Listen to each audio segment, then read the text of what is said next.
حضرت بہاولق نقشبند بخاری رحمت اللہ تعالی علیہ بہت بڑے درویش گزرے، سلسلہ نقشبندیہ کے امیر تھے، اور کیا بات ہے ان کے سلسلہ مبارکہ کی بھی اور ان کی خدمات دینیہ کی بھی۔ آپ فرماتے ہیں کہ میرے دل میں تڑپ پیدا ہوئی کہ میں کسی شیخ کی نوکری کروں، خواہش پیدا ہوئی، تو میں نے حضرت امیر کلال کا تذکرہ سنا۔ بڑے درویش تھے، بڑے راہنما تھے، دور دور تک ان کے تذکرے میں سنتا تھا۔ فرماتے ہیں کہ میں ان کے ہاں چلا گیا، جب حضرت اتنا لمبا سفر کر کے حضرت امیر کلال رحمت اللہ تعالی علیہ کی بارگاہ میں پہنچا نا، فرماتے ہیں میں نے عجیب منظر دیکھا۔ حضرت صاحب جن کی میں نے بڑی تعریفیں سنی تھی، بڑی بات سنی تھی، بلے بلے سنی تھی، جب میں پہنچا تو انہوں نے 4-5 لڑکے ساتھ لگائے ہوئے ہیں اور صاحب کشتی کر رہے، کشتی ہو رہی۔ تو کہتے ہیں میں نے کہا یہ بھی کوئی صوفی ہے جو کشتیاں کر رہا ہے، یہ بھی کوئی طریقہ ہے؟ ان کو چاہیے تھا بیٹھے ہوتے، حدیث پاک پڑھ رہے ہوتے، ذکر اذکار ہو رہا ہوتا، یہ کشتیاں کر رہے ہیں۔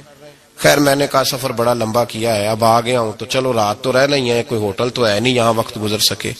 حضرت امیر کلال رحمت اللہ تعالی علیہ مجھے ملے، لیکن چونکہ میرے اندر وہ زاویہ نہیں تھا، ٹوٹ چکا تھا۔ وہ ملاقات ہوئی تو میں نے کہا سلام لی، کیسے آئے؟ میں نے کہا زیارت کے لیے آیا تھا۔ کھانا کھلایا، رات مجھے سلا دیا۔ فرماتے صبح رات جب میں سویا تو میں نے عجیب خواب دیکھی کہ میں دلدل میں پھنس گیا ہوں، جتنی باہر نکلنے کی کوشش کرتا ہوں اندر دھستا چلا جاتا ہوں۔ اچانک میری خواب میں حضرت امیر کلال تشریف لائے اور آ کے انہوں نے میرا بازو تھاما، اللہ اکبر کہا اور مجھے باہر نکال دیا۔ فرماتے میں جب اٹھا تو پسینے سے شرابور تھا، حالت میری بڑی عجیب تھی۔ اتنی دیر میں فجر کی اذان ہوئی، نماز پڑھی تو حضرت امیر کلال رحمت اللہ علیہ خود میرے لیے ناشتہ لے کے آئے اور فرماتے ہیں میرے آگے ناشتہ رکھ کے کہنے لگے بیٹے اگر ہم کشتی نہ کرتے تو رات تجھے دلدل سے کیسے نکالتے؟ اگر کشتی نہ کرتے تو دلدل سے تجھے کیسے نکالتے؟ پھر فرمانے لگے یہ کشتی میں لوگوں کو اپنا پہلوان ثابت کرنے کے لیے نہیں کر رہا، مجھے پتہ چلا ہے کہ کافر اس علاقے پہ حملہ کرنے والے ہیں، ہم بھی جہاد کی تیاریاں کر رہے ہیں۔ تو یہ جہاد کی تیاریوں کے لیے کام ہو رہا تھا، تو نے پوچھ تو لینا تھا بات کیا ہے، تو نے تھوڑا پوچھ تو لینا تھا، تو تھوڑا سا تفصیلات میں چلا جاتا، کسی سے پوچھ لیتا۔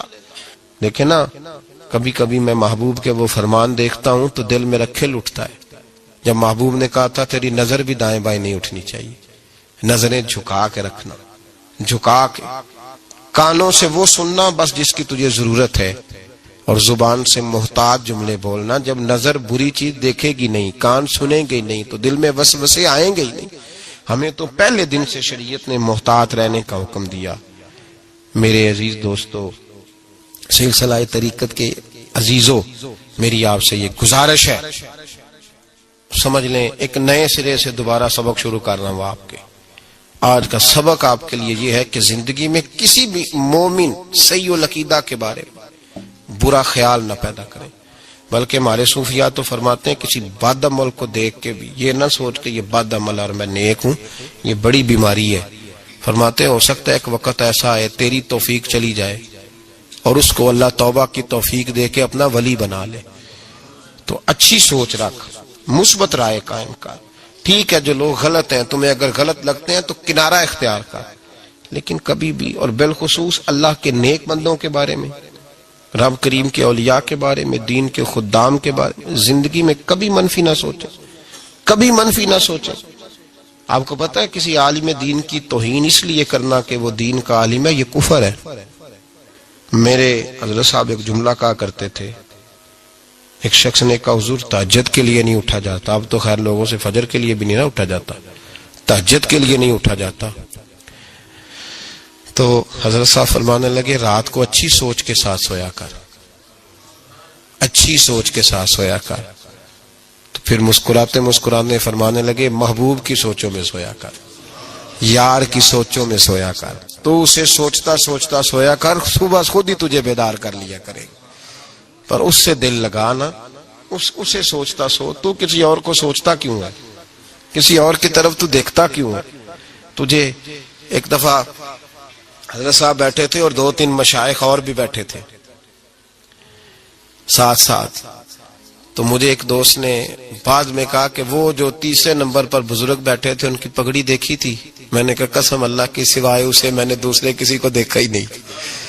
میں نے دیکھا نہیں, مجھے کیا پتا کسی کی پیلی تھی کہ نیلی تھی, مجھے تو اتنا پتا ہے جسے میں دیکھ رہا تھا. اور ویسے بھی ایک ول پجیا مینو صدق نہیں تھیندا اور کدے ول پجاؤں.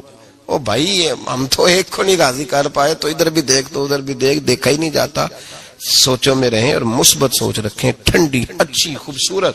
میں سب سے پہلا فائدہ یہ ہے کہ اللہ آپ کو سکون کی دولت عطا فرمائے. لوگوں کے درد کو بھی سمجھ. اولیاء چشت میں جس بزرگ نے اپنے زمانے میں بڑا عروج پایا ان کا نام خواجہ قطب الدین بختیار کاکی ہے. سب بولیے رحمت اللہ تعالی علیہ. خواجہ قطب الدین یہ شہزادے تھے اور مرید ہوئے تو خواجہ معین الدین صاحب کے ساتھ ہی آ گئے دلی میں. خواجہ معین الدین صاحب کی بھی کیا بات, عطائے رسول ہند الولی, اور ان کے مرید تھے بابا فرید الدین گنج شکر رحمت اللہ علیہ.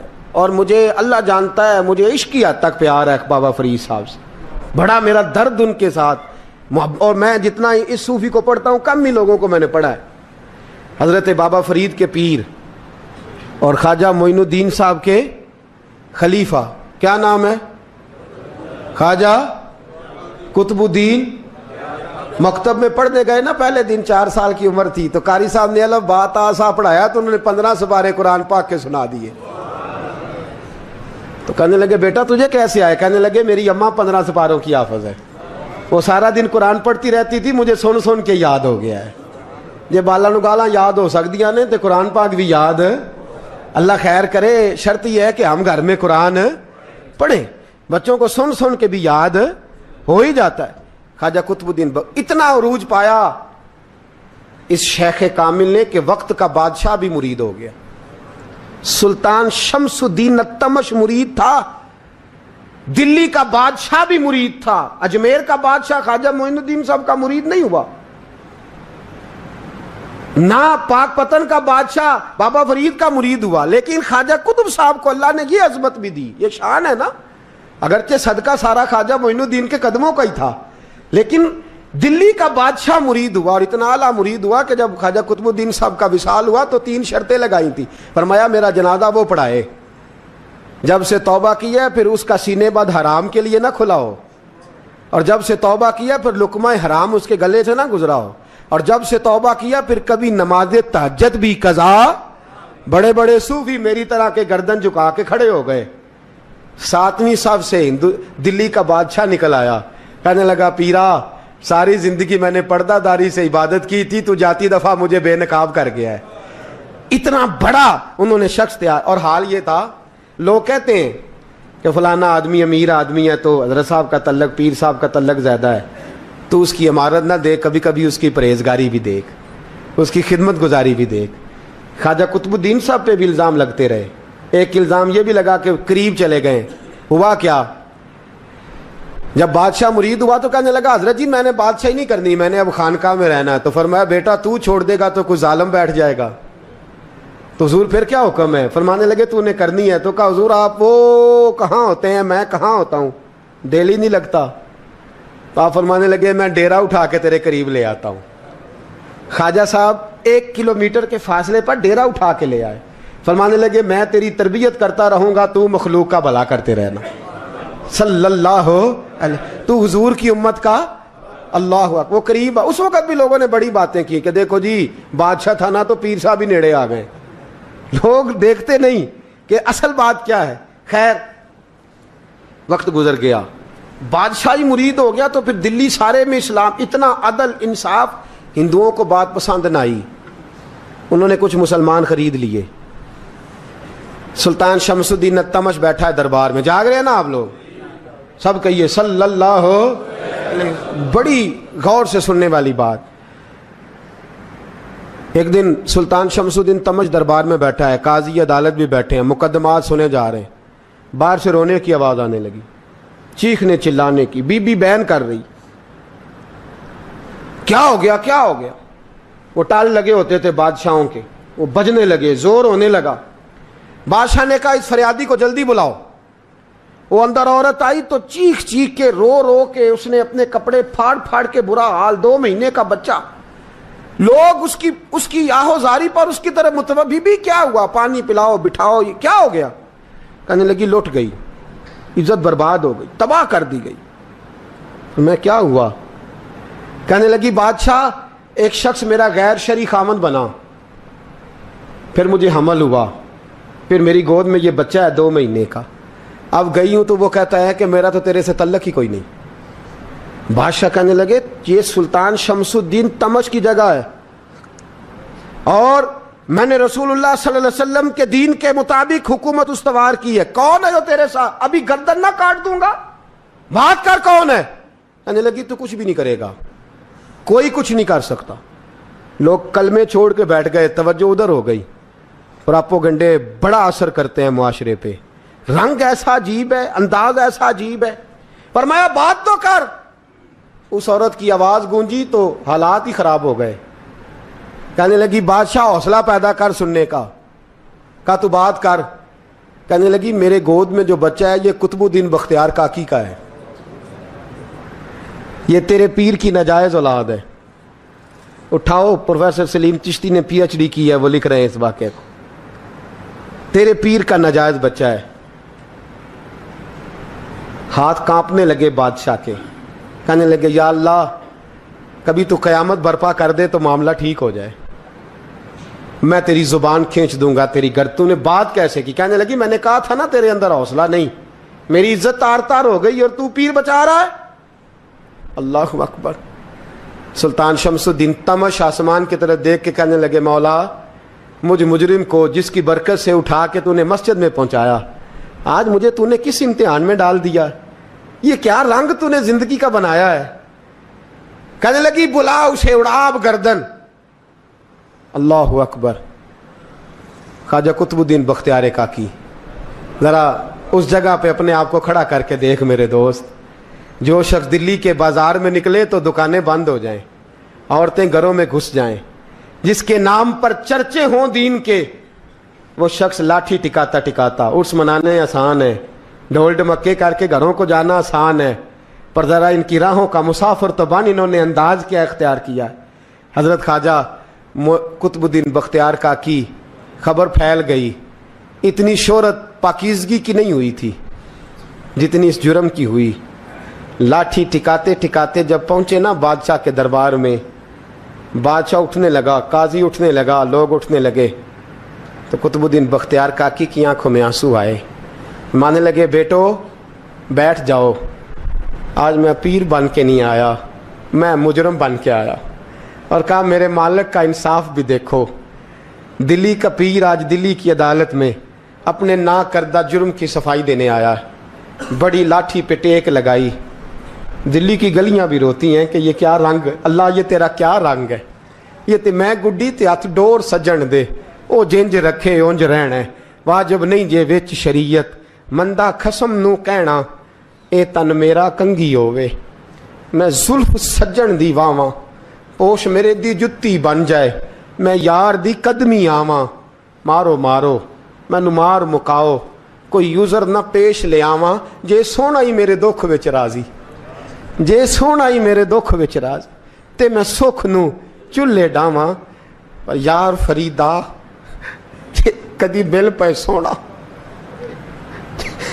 یار فریدا جے کدی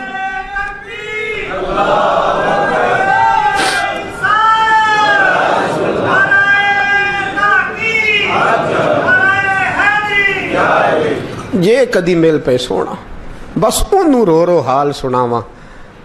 ٹیک لگائی ہے، کہنے لگی بی بی بول دے گواہی، کہنے لگی بی بی رب جانتا ہے، رب کا رسول جانتا ہے، پر میں تجھے نہیں جانتا، تو کون ہے؟ کہنے لگی اچھا وہ لوگوں کو بھیج کے تہجد کے بہانے پچھلے دروازے مجھے اندر بلانا، رب تیرا بھول جانا۔ پھر رونے لگی، پھر مکر کرنے لگی۔ مجھے بتائیے ایسا کوئی مقدمہ ہو تو لوگ کیا کہتے ہیں؟ یکدم حالات بدلتے ہیں کہ نہیں بدلتے؟ دلی کا ماحول ہی بدل گیا، سارا رنگ ہی بدل گیا۔